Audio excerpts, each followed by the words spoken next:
Welcome to Solvetic, your channel to always learn technology easily. Below in the description, you will find useful links we used in this video.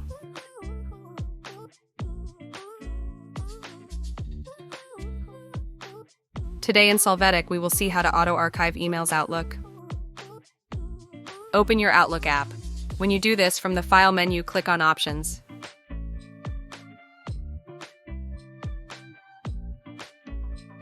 Now in the Advanced section, you will click on the button Auto Archive Settings located in the field Auto Archive. The next step will be to check the box Run Auto Archive Every. This will enable this option. Now you can configure all the necessary aspects of this task, every how many days, whether or not you let the items expire, determine which items to delete based on time, and many more.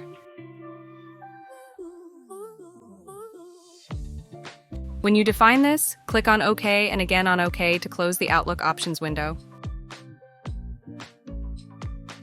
Hey, remember to subscribe Solvetic channel.